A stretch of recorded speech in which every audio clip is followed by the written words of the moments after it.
Let us go ahead and get ourselves started. So welcome, one and all, to Building Information Modeling under the new improved course number. Congratulations, you actually found the class and found the course number. It's really been quite a journey for the past couple of weeks, as many of you have been emailing back and forth know. The story is, fair about the story. We have been 110, 210 for many, many years in terms of what's going on. And last year we actually did something called the BIM workshop, which we used the 110A to 10A number for. This year we tried to sort of offer the course in a slightly different way for people who would like to sort of pursue building modeling in a little more depth. So there will be the 110 or 120A now class that we're in here, which is kind of very traditionally similar to what we have done in the past. But we're actually going to extend it and go further in terms of integrated systems modeling of MEP systems and structural systems, more advanced use of analysis tools, doing some multidimensional optimization, some kind of really cool scripting stuff. So if you like what we're doing in this class, there's more classes in winter and spring quarter that you can take, and later you can keep on going. But what happened out of all that is that the course numbers needed to get changed, and we couldn't use the same course number again. So that's what's going on, and hopefully now you're good in terms of enrolling in Access under either 120A or 220A. And if you enroll in Access, you'll actually be added into the course system. So I can see that 50 some odd folks are already in there, and we'll probably keep on growing as people can get ready to Access, which is what's enough. Let's start with just the basics. Welcome, one and all. I'm Glenn Katz. I've been sort of teaching here at Stanford for many years. I'm actually a graduate of Stanford from many years ago in the construction management program. So if you're in that program, I feel a special bond with you. In some ways, things haven't changed, or in other ways they have changed an awful lot. Actually, know most of your professors from the middle schools. Because I've been on the committees with some of the various aspects of what they were doing when they were working on their PhDs. A few groups today. My background, my interest is always just in anything relating to building.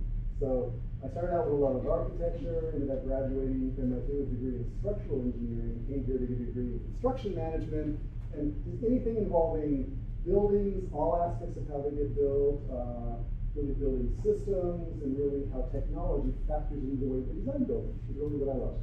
So when building information modeling became available as a discipline that ultimately is changing the way we're practicing the whole design and engineering of buildings, I was right on top of that. It was really just kind of right up my alley. So I've been teaching this for several years now.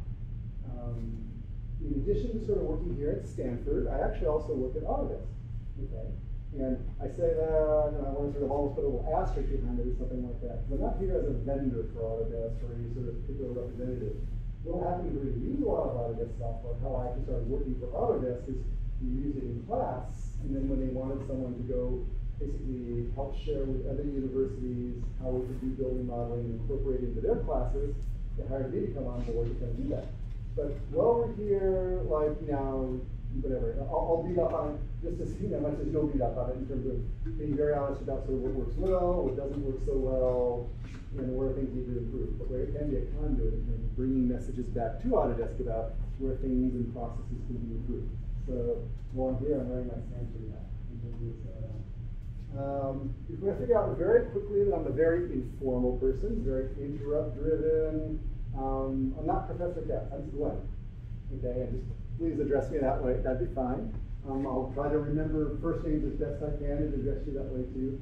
But really, for the purpose of this class, what I really want to drive home is that we're coming into this as we're really peers in this. It's not some professor, student, you have to worry about respectful, blah, blah, blah. But what's going on here? We're going to go on a journey together where we're learning a whole lot of software and suffering through some different projects together. So we'll do some stuff here in class together. We'll be working, through the night sometimes, not too many nights, through the night, but on different lab projects here together. Just coaching and mentoring and kind of leading it through the whole process. And really the only difference between I and you, and Ron is our TA over here, who you're going to meet in just a second, is that we've been doing it a little bit longer. Actually, that may not always be true. Some of you have been doing it probably just as long on the job site and will have something to share there. But for what we're doing here, it's really we're peers in this whole endeavor. So kind of please view it that way in terms of what's going on. Okay? It's really, I'm going to treat you that way, but also have that expectation in terms of the type of work you're doing and what's your commitment and dedication to getting it done and everything like that stuff. But while you're here, you're professionals. Okay? You're just at different points in the whole learning process. In terms of what the class is about, there's a handout hanging around over there which has the syllabus and all that type of stuff. And what I'll do today is walk through some of the logistics and the mechanics of all of it in the first hour, and then we'll spend some time looking at building models and give you a taste of what we're going to do with the other, and then for the second part of the class. Okay? So if you want to look at that handout, basically it looks something like this, which is on the screen. In terms of there's the basic course description about what we're going to be doing. Again, we meet 2 times, so we meet in the morning, 9 to 10:50, and then we're meeting here. And again, you can adjust that time if you want to start a little bit earlier. We can talk about that as a group. Here in the teaching cluster. Here's my contact information. Go ahead and use it to get in touch with me, whatever you want to. Email, phone number that actually reads through to my cell phone. So be respectful of it. Okay, my general rule is up to around 11:30 at night's okay. After that, it's getting sketchy. So, but that's okay. If you have a problem, the computer, I'm going to lose all my work and blah, blah, blah. That's okay. It's okay. Call. We want to sort of hear about that because there's almost always a way to sort of rescue things. So never panic. Now it's all stay calm and this, stay calm and that. Okay, Mr. Raj, would you like to introduce yourselves? Hey, I'm Raj Padishuri. I go by Raj. I'm a second-year grad student in the Construction Engineering and Management program. I came here last year at the same time from Bangalore, India. Yeah, feel free to reach out to me with any questions. And Len, you can call him at 3 a.m., 4 a.m., 30 you can call me. Anytime. Oh, at 5 a.m. Raj is your man. I'll share my phone number with you guys. Okay, we'll put that together. In terms of office hours, what we tend to do is, as opposed to having formal office hours where you come on in, is actually spend a lot of time here in the lab as assignments and projects are being completed. So as every different assignment kind of ramps up towards the due date, we'll post hours where it's like consulting hours. Come on in, ask questions, show us your project, kind of get you through stuff. So we tend to organize things that way. We're also going to go ahead and set up a site that I didn't put in here yet, but one thing we need to be out there for doing it. Set up like a shared bulletin board for the class where you can post questions really to the entire class. Raj and I will be answering that. We're hoping to get actually another TA kind of involved to help us out too because it's kind of a large class. So you get lots of support, but we'll try to have an online system so you can post things, get answers to your questions, but everyone else can see the answers to your questions too. Because the truth is, on a lot of things, we all have very similar questions because my directions weren't quite clear, and it makes sense to share that way. So we'll be publishing some information as we figure out how we're going to implement that piece of the system. In terms of how the class is going to work, important things to know about. Okay. This is really all about doing design projects. It's really all about just kind of using building information modeling to tackle some design problem, and illustrate your design concept, and really just use the building model to convey the information about what you had in mind accurately, completely, compellingly to people who need to consume it. That's really what it's all about in terms of what's going on. So we really all focus on these design projects. And there'll be one pretty much every week. There'll be a bigger one towards the end. It'll take a couple of weeks where we actually get you together in small teams. But each of them will take, like 6 hours, 10 hours. It depends on how much you want to put into it. But let's talk about assignments with my expectations. Okay. For assignments, there's really a wide range of people in the class. There are going to be people in the class everywhere. There'll be some freshmen in the class, some sophomores who are just getting started in architecture and engineering. There'll be graduate students in structures, graduate students in construction, wide variety of people. Okay. And you all have different skills. Okay. You'll find that actually some of the architecture undergrads can create these fantastic models that are wildly sexy. They look really, really good, and you're going to be awed by sort of what they start producing. I love this stuff. Okay. You're going to find that other people are really good on terms of understanding how everything all connects together and what the construction team thinks it's going to be, or the structural connections, how it's going to work.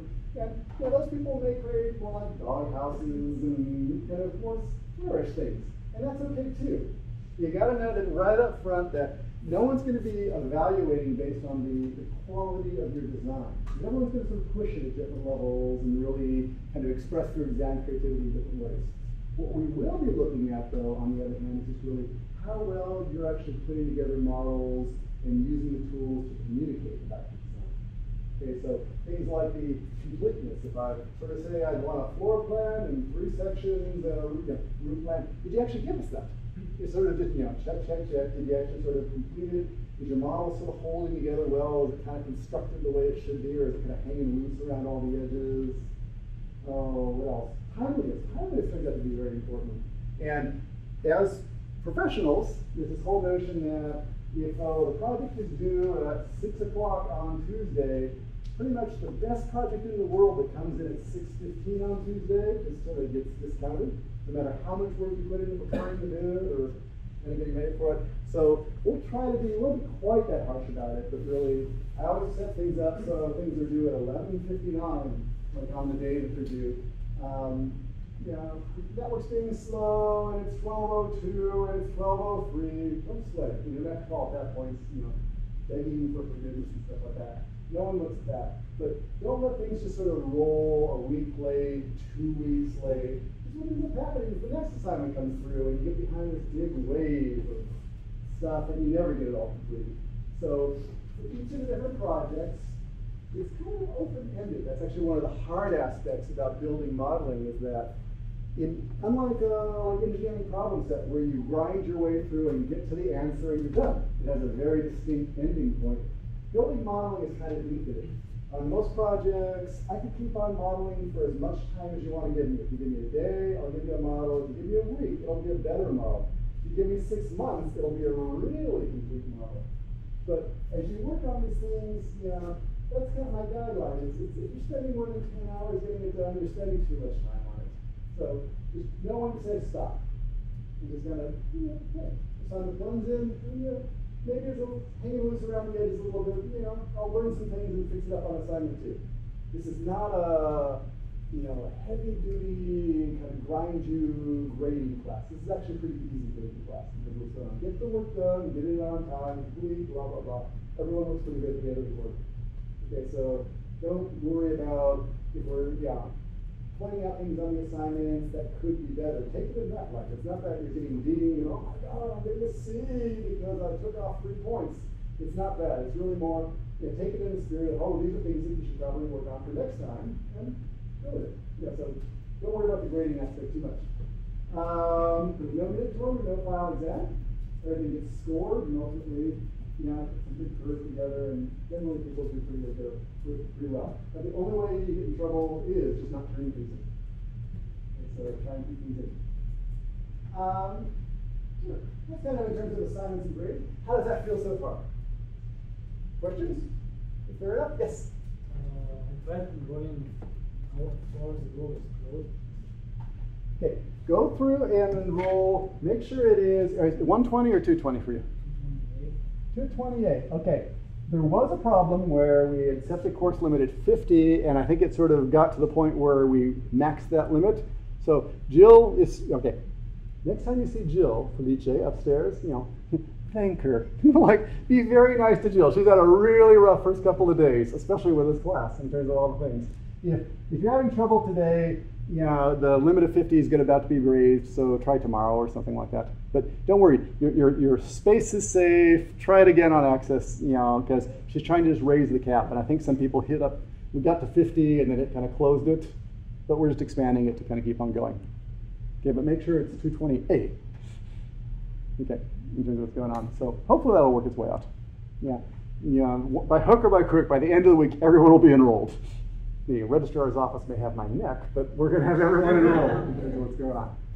Okay, so that's good. What else is going on? Once you enroll, your part of coursework. Okay, any other questions about enrollment hassles? No? Okay. Let's go ahead and take a look at what we're actually talking about in the class. The class really breaks out classically, and there's kind of 3 big chunks to the class.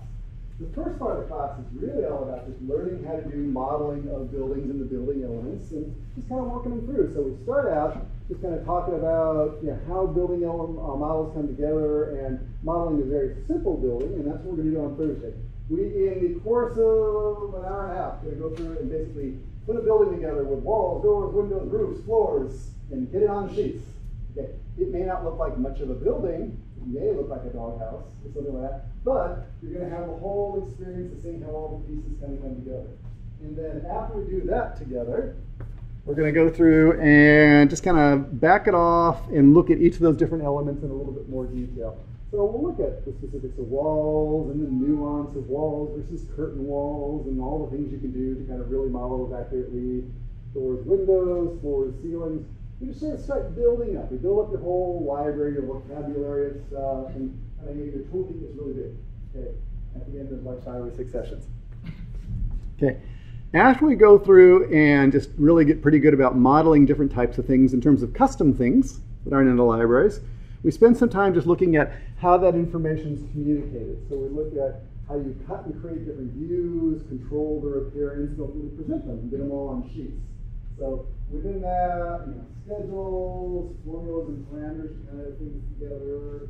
But also we're going to get into this whole notion of how we not only sort of present these textual and kind of plan views, but how we do renderings, assigning materials, creating custom materials, and just really put together very compelling views. And we'll show you some examples of those.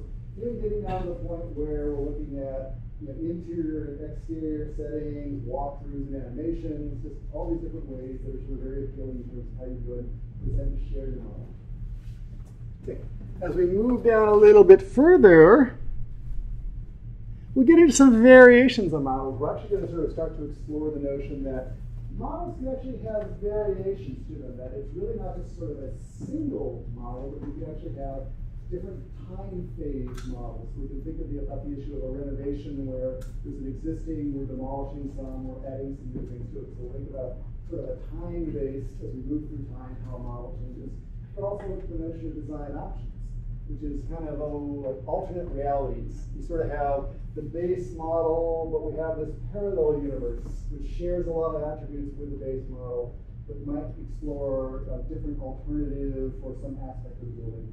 A different facade, or a different entry canopy, or a different arrangement of interior rooms, and how you kind of entertain both those in a single model. Through that information.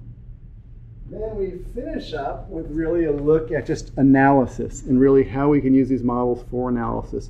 So we'll go ahead and do some modeling of some structural elements, but not to sort of stop at modeling them. We'll take them forward into structural analysis tools and actually do the sizing of the beams and the columns based on loads that we apply to the model. You'll see that the model is not only sort of a generator of these views, but it's actually an active analytical tool that we can use for understanding structural properties, understanding the building performance. And we'll look at a couple different ways. We can assign materials properties, give the building a location, that'll bring in a weather profile, a rainfall profile, some sun information, so that we can really understand what the building performance and the consumption of energy is going to be.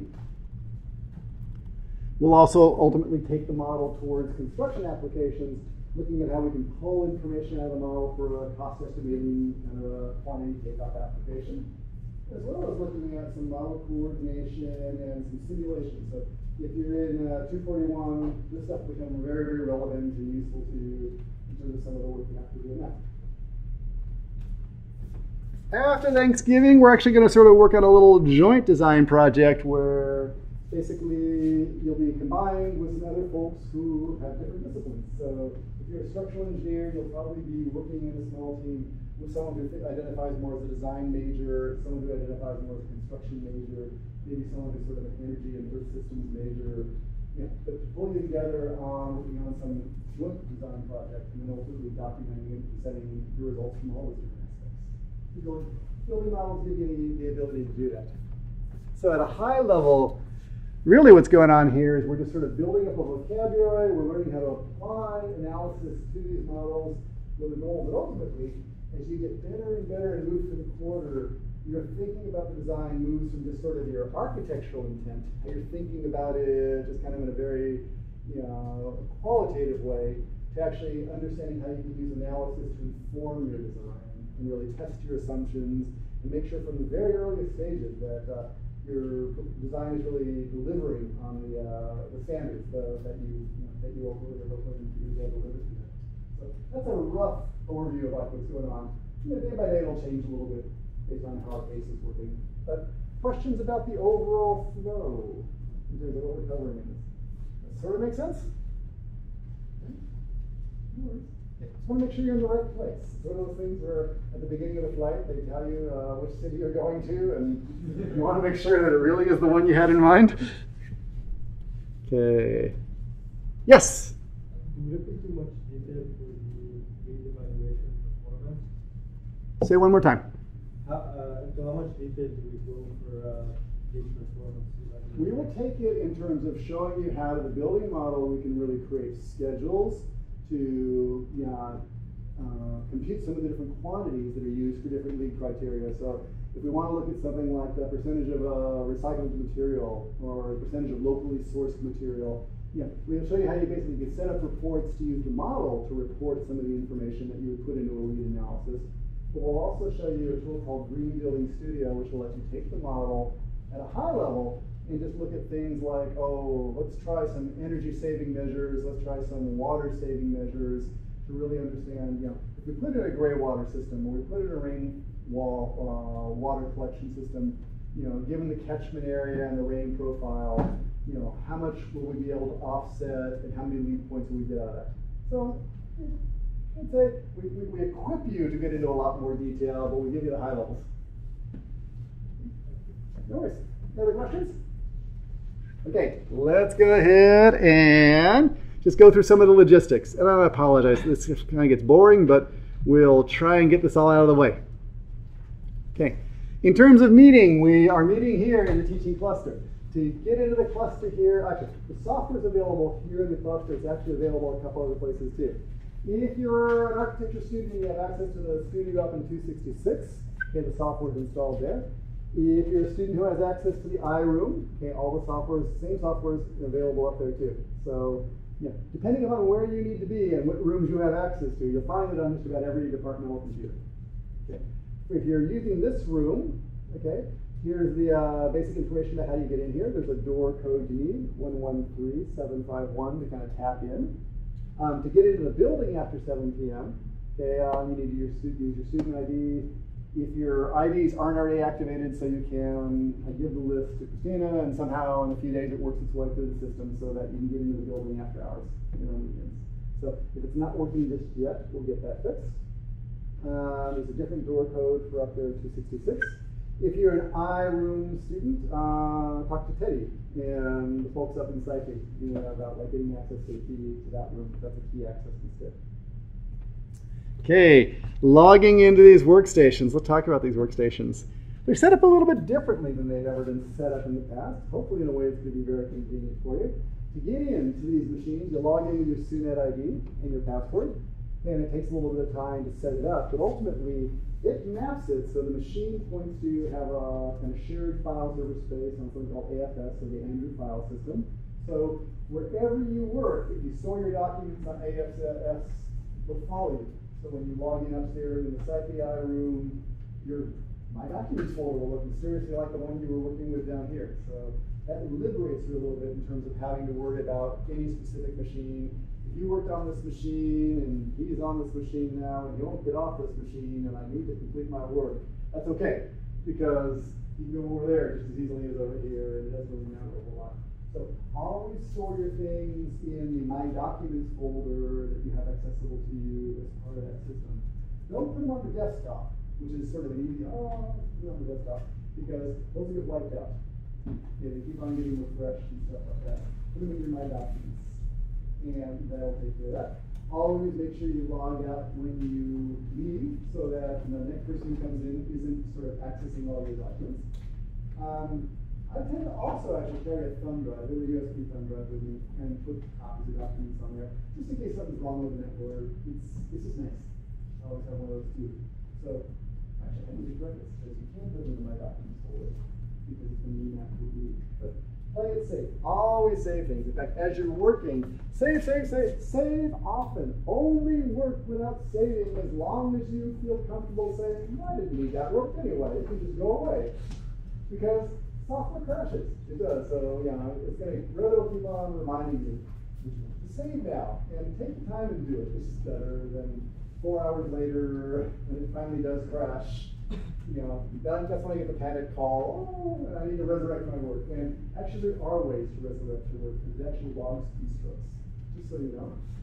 So there's always a backdoor strategy. Save often and keep yourself out of trouble. Any other things you need to know about software? Now, as much fun as it is to live your life in this room 24 hours a day, okay, you may have another life with a computer in it that you would just assume kind of live like somewhere else would. And you can do that. I highly encourage you to do that. So if you're going to be in building modeling, if you're part of a construction program, or just pretty much, if you're an AEC student in any aspect, you probably want to have the software around and install it and be able to work with it and be able to keep on working with it. So please, I highly encourage you to download the software and put it on your own. If you've got a laptop computer of almost any form, try putting it on there so you have the flexibility to kind of work with it wherever you want to. The primary tool we're going to be working with in this class, at least for the first part of the class, is something called Autodesk Revit 2014. And we'll show you that in just a minute. Freely available for you to download. We'll show you how to do that in just a second too. The big thing you know about it is it needs to run on a Windows computer that has Windows 7 or newer. Okay? If you have a Mac, we'll talk about that in a second too. We'll let it work for you. So, of you guys, does anyone not have a computer, like a laptop computer or something? And I shouldn't say that, that sounds so awful. It's like, I'm going to, I don't have a laptop. Does everyone have a laptop of some type? Okay. If you have a laptop of some type, let's start this out. How many of you are Windows folks? Excellent. Okay. And of the Windows folks, how many of you are still using XP? Very good. Okay. This is, you'd be surprised in offices all over the world. How many people are still using XP? If you have Windows 7 or newer, you're golden. If you have 4 gigs of RAM, which almost every PC has on it right now, you're going to be fine. You'll only run a 2 gig PC. With limits, that's how big a model you can take. But if you have a Windows PC 7 newer, you're going to be in great shape. Let's go to the other side. How many people have Macintosh computers? Okay, very good. And I run on Macintosh all the time, so no shame in that, which is what's going on. For the Macintosh users, we're going to go have to, we'll show you a specific way that we made it installed, but it's really going to get to, of you people with Macintoshes, like, let's talk about this. Does anyone not have any sort of, like, either boot camp or parallels on it, just strictly Mac? Okay, no worries. We'll talk to you about how you can get it installed on there. If you have a couple different options, there's boot camp, there's parallels that let you install Windows. We'll show you how to do that in just a second. Okay, but for installing the software, it's basically going to work like this. We'll get to some of these other applications later in the quarter, but we're going to start with Revit. Okay. Here's what you need to do. More than anything, go to the site, students.autodesk.com, and get yourself an account. Okay, try this. Okay, we'll go to students.autodesk.com. Just happens to be loaded back there. It's the Autodesk Education Community. The cool thing about this site is basically you can download pretty much any piece of software Autodesk makes for free. Put it on your machine, you get a 3-year license for it. Okay? And that's actually pretty much okay because next year they're going to release 2015 versions of all the software and you get a 3-year license for that. So you can stay ahead of the curve. To get in here, you need to log in. Let me log out just so you see what it looks like. If you already have an Autodesk student ID, or an Autodesk ID, hang on, log out of here. You may be in great shape. If you created an Autodesk ID because in your company you created one and you didn't do through the student community site, I'll encourage you to actually create a new ID through the student community site. Because as a student, you actually get access to a lot of free services that commercial customers don't get.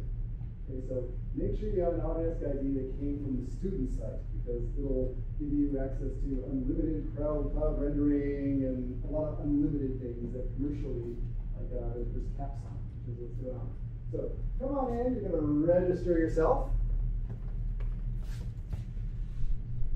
And they'll ask you a few invasive questions, like you need an email address.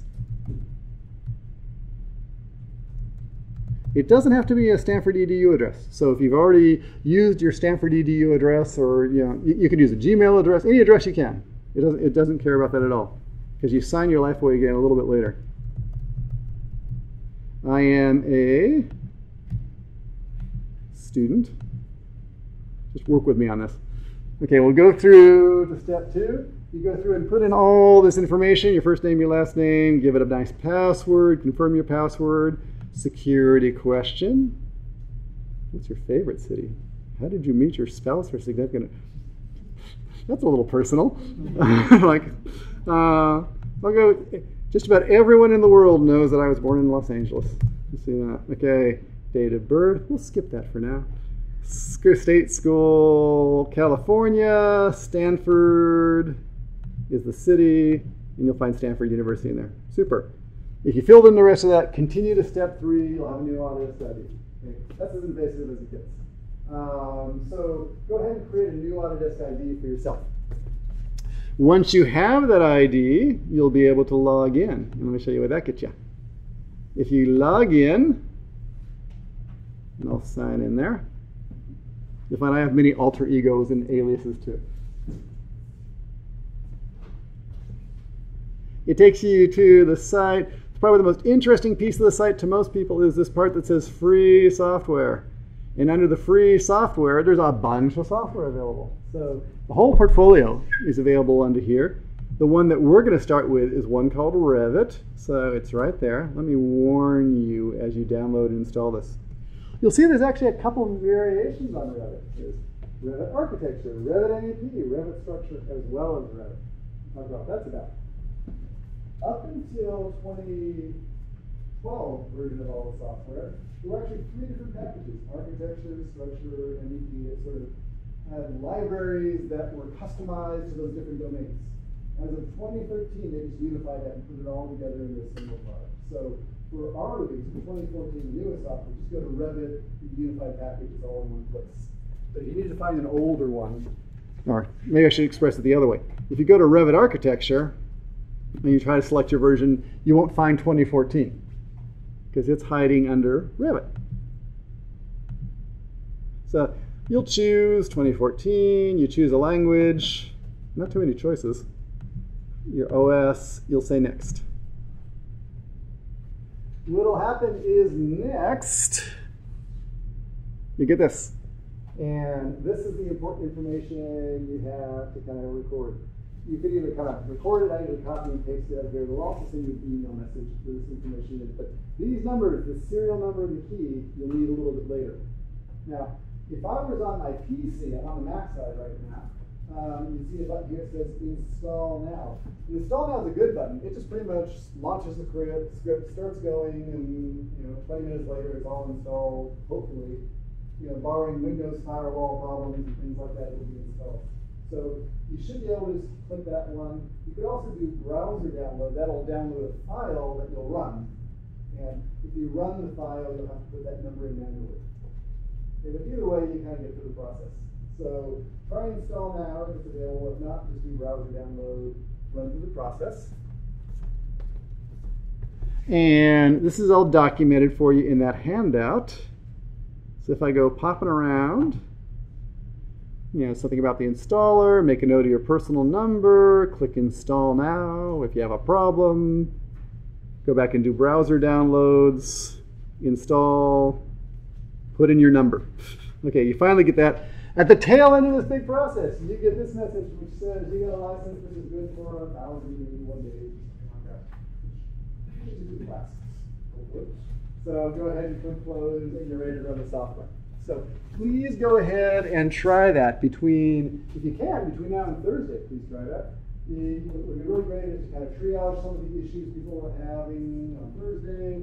Probably on Friday we'll spend some time solving problems. People are running into different barriers and walls, and we set up some time to help people out. But it'd be great to kind of get everyone sort of up and running by the weekend. And so you have a good, stable platform to work on. Okay, what else do you need to know? We have a special little handout just for my Macintosh friends. So let's talk about that. Okay, Windows 7, great. You can hit install now. Great. Okay, Macintosh users, we have to do a little trick to kind of get it to run Windows software. Macintoshes can run Windows software using one of two methods. Apple provides a free way called Boot Camp, which lets you take a part of your hard disk and create a partition that you can install Windows into. Okay? And it works pretty well. It's free. That's all okay. You still need to buy a copy of Windows to put into it. Okay? But the way Boot Camp works is as follows. Okay, you really boot into Windows, or you boot into the Mac, or you boot into Windows, and you have to kind of shut down and go back and forth. Okay? A little inconvenient in the scheme of things. The advantage of Boot Camp is that if you do boot strictly into Windows, all of the resources, all the RAM memory is available to that Windows platform, or all available to the Macintosh. It's strictly, it's black or white. Okay? It's one world or the other world. Okay?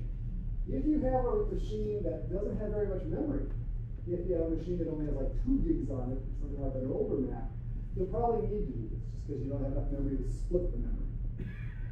If you have more memory available, I actually prefer to run things in a virtualization environment called Parallels Desktop.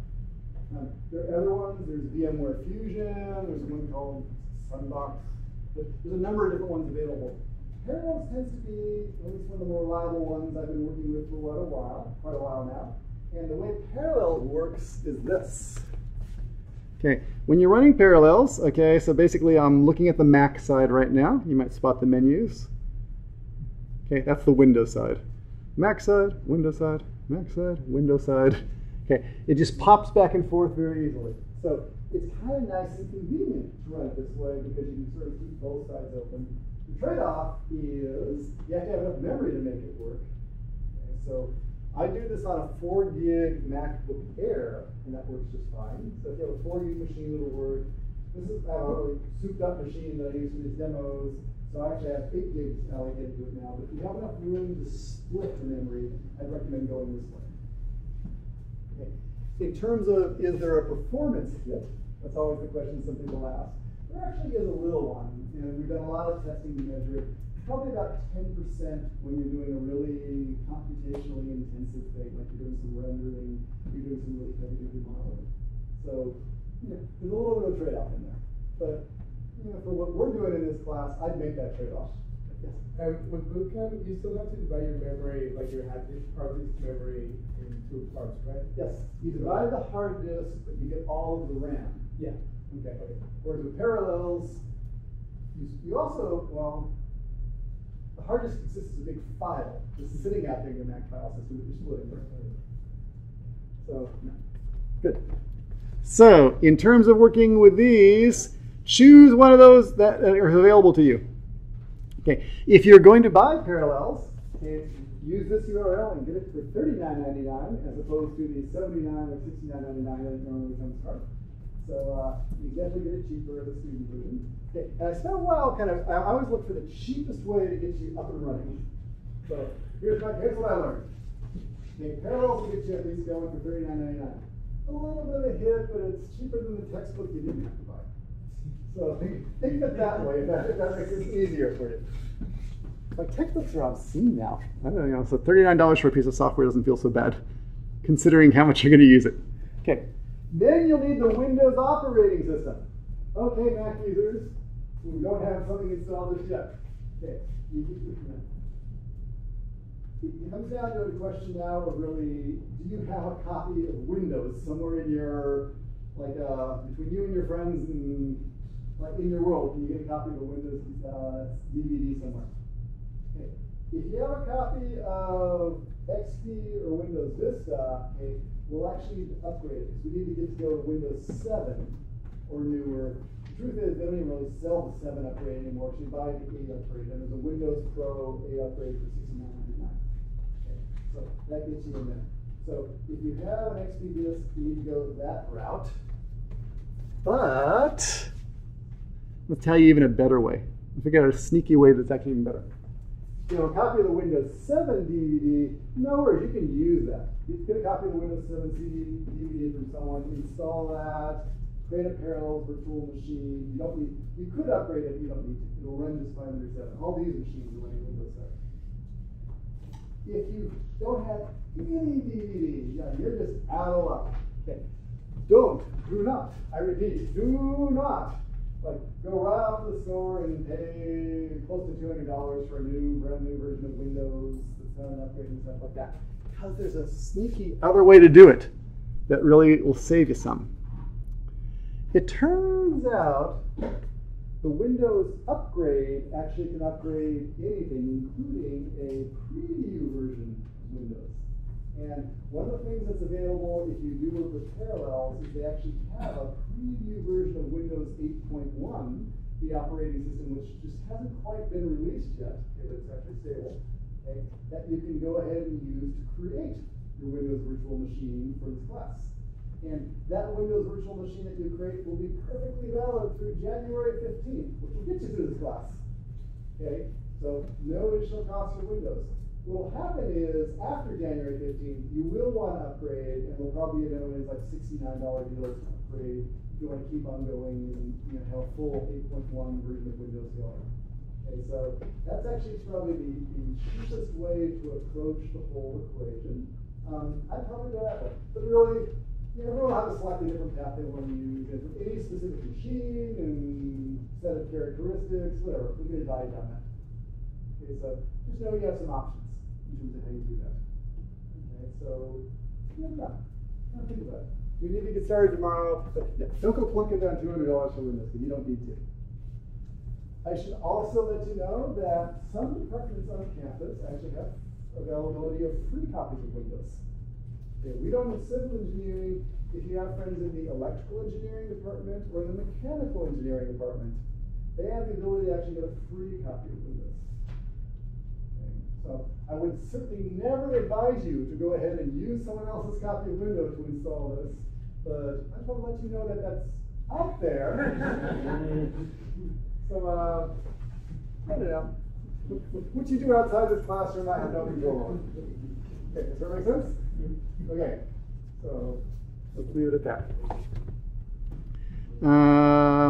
Once you get Parallels set up, you can go ahead and create a new Parallels virtual machine. What this actually looks like for, if you're thinking about creating one of these, it looks something like this. Under Parallels, you say New. It gives you this fantastic thing right there. You say download the Windows 8.1 preview.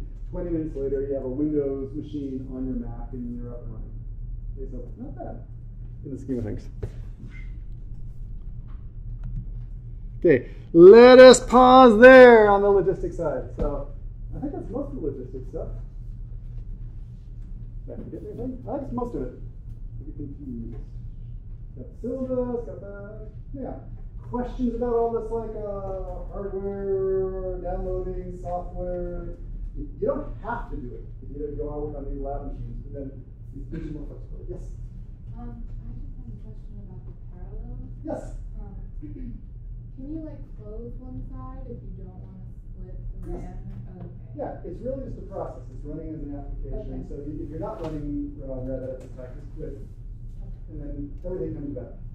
Okay, so it looks pretty well that way. Okay. Yes? Is there a big difference between Revit 14 and Revit 2013? Not huge. Let's talk about where you'll need it. Okay. For the first 5 or 6 classes, it'll be just the same. It'll look the same. You know what's going on. We won't really make a difference to you until we get to the part where we start talking about energy modeling. Okay. At that point, one of the features that came into 2014 was the ability to associate like real thermal properties and materials properties with wall construction. So you can create a wall of a certain R value by actually specifying the thickness of all the layers, and it'll computationally figure out what those values are. So at that point, you'd have an advantage of working in 2014. But if you just want to get started now, yeah, eventually I'd upgrade to 2014, but for now, yeah, you won't notice that difference for a couple weeks. Okay. One difference, though, that you will kind of run into, if you're working in 2013 on your home machine, okay, that's good. When you come in here, these are all with 2014. So you'll be able to bring your you'll be able to bring it in here, but you won't be able to bring a file from 2014 back to 2013. It's always forward compatible, but not backwards. But yeah, so I don't know. 601. I could see why you just sort of stay in 2013 if you want to for a while. Eventually it'll change. Okay, but there's no rush. Okay, other questions? Great. Okay, let's do this. Let us go ahead and break for right now. We're going to break for, like 10 minutes max in terms of what's going on. Go, get some water, take a bio break, whatever. Come on back here. Be back here like at 7:10, and we'll get started again. As opposed to talking about all the mechanics, we'll actually show you some building information modeling. So give you a taste of what the course is going to be about instead. So, like a break and be back. And we'll stick around and answer questions for anyone who has them.